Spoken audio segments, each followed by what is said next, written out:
The morning I watched my stepfather crouch beside my water bottle, his back turned, thinking I was still upstairs. I felt my blood go cold before I even understood why. He didn't see me standing at the bottom of the stairs. He didn't see me watching his hand move away from the bottle. And he definitely didn't see me pull out my phone and press record. I was 17. I lived in that house because I had no choice. Because my mother had chosen him over me over and over for 6 years straight. And somehow, some part of me had kept telling myself that wasn't hatred, just dysfunction. But there is no functional explanation for what I watched him do that morning. I didn't drink the water. I didn't say a word. I picked up my bag, left the bottle sitting exactly where it was, walked out the front door like it was any other Tuesday, and went straight to the police station. I never spent another night under that roof. And by the time the investigation was over, he didn't just lose his freedom.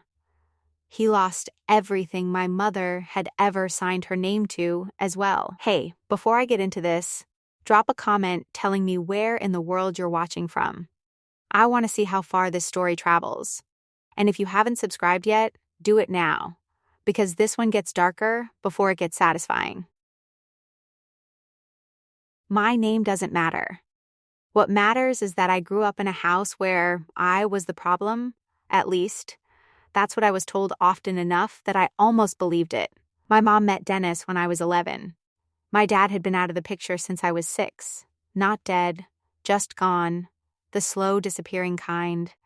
And my mom had been lonely in that particular way that makes people grab onto the wrong thing and hold on too tight.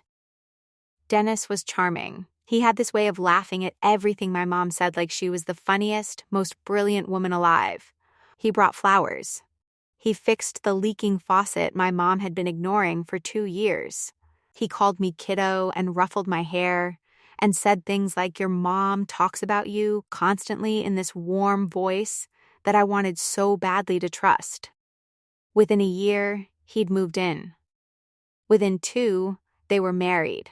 And within 3, I understood exactly what kind of man Dennis was. He never hit me. I want to be clear about that, because what he did was more sophisticated than that.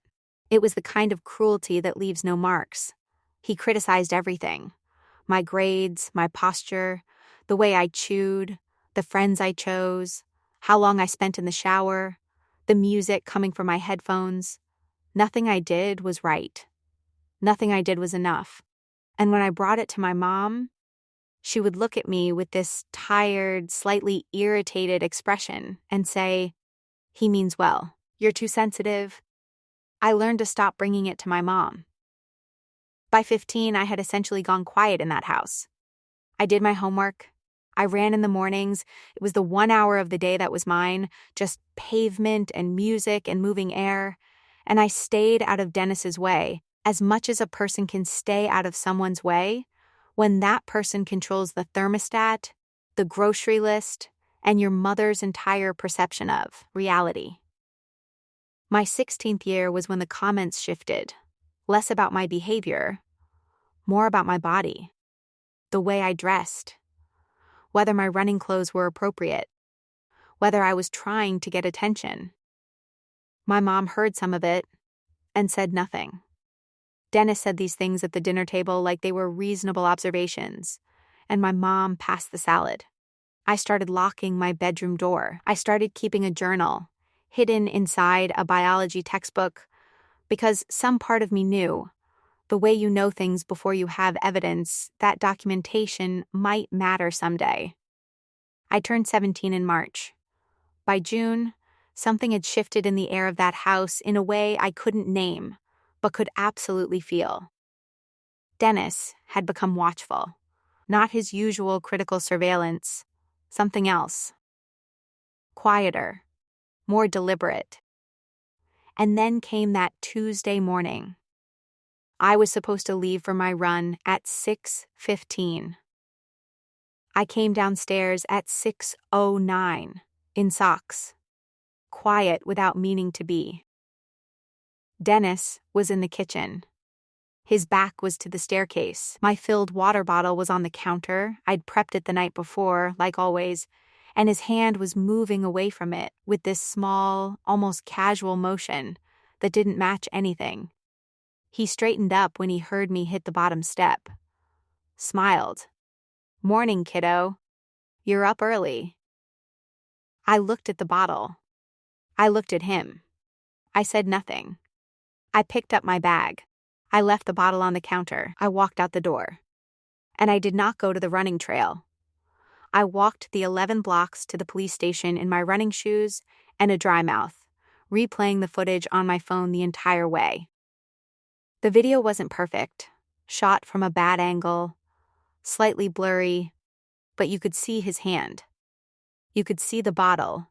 You could see the motion. It was enough to make me keep walking. The officer at the front desk was a woman in her 40s with reading glasses pushed up on her head.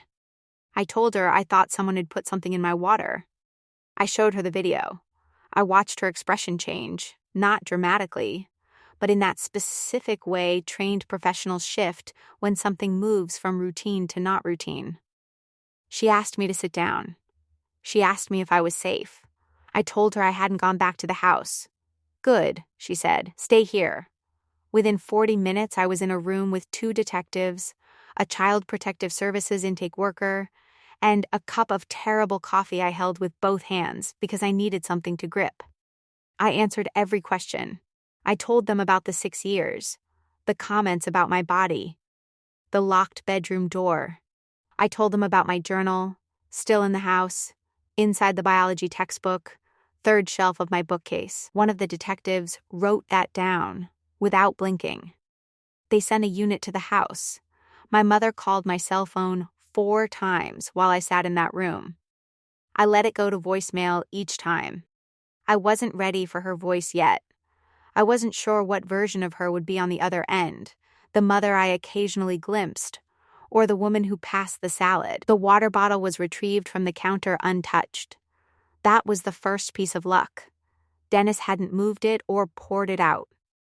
Lab results would take days, but they had it. They had the video. They had my journal, which the officers photographed page by page before returning it to me in a sealed evidence bag like it was something that deserved to be protected. That was the moment it hit me. Someone was treating this like it was real. Because it was real. The tox screen came back 8 days later. The bottle contained a sedative, not a lethal dose, the detective explained carefully, but enough to make a 17-year-old girl running alone on a trail in the early morning hours disoriented. Confused. Unable to clearly describe what had happened to her or who was nearby. I'm going to let you sit with that for a moment. Dennis was arrested on a Thursday. I know because I was staying with my track coach and her husband by then. They'd offered their guest room without hesitation when my CP's worker explained the situation. And my worker called me at 7:42 a.m. to tell me it had happened. I thanked her. I hung up. I sat on the edge of the guest bed in borrowed pajamas and stared at the wall for a long time. My mother called that afternoon. This time I answered. She cried. She said she didn't know. She said she couldn't believe it. She said he seemed so normal and I never thought he would, and you have to understand I had no idea. And I listened to all of it, every word, with this strange new stillness in my chest that I didn't fully recognize yet, but would later understand was the feeling of having nothing left to lose in a particular relationship. I told her I believed that she didn't know about the bottle. I did not tell her I believed she was innocent. Those are different things. Dennis pled guilty 14 months later to avoid trial. Charges included criminal attempt and child endangerment.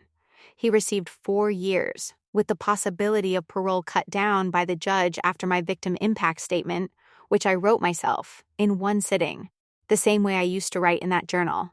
Clearly, completely, without flinching. My mother lost the house 6 months after his arrest. She'd put it in both their names when they married, one of those romantic gestures that feel meaningful at the time, And between legal fees, a civil suit I filed when I turned 18, and her own inability to carry the mortgage alone, it was gone by spring. She rents an apartment now. We don't speak. Dennis gets out in 14 months. He will be on a registry. He will have no home to return to. He will have nothing. I graduated early. I'm in college on a cross-country scholarship. Still running, still mine, still the 1 hour of the day that belongs only to me. Except now, every hour belongs to me. Some people hear this story and ask if I feel guilty about my mother, about the house, about the way everything collapsed. I don't. She made her choices for 6 years, while I made myself small and quiet and tried not to take up too much space in a home that was supposed to be mine. Now, I take up exactly as much space as I want, and I never leave my water bottle unattended.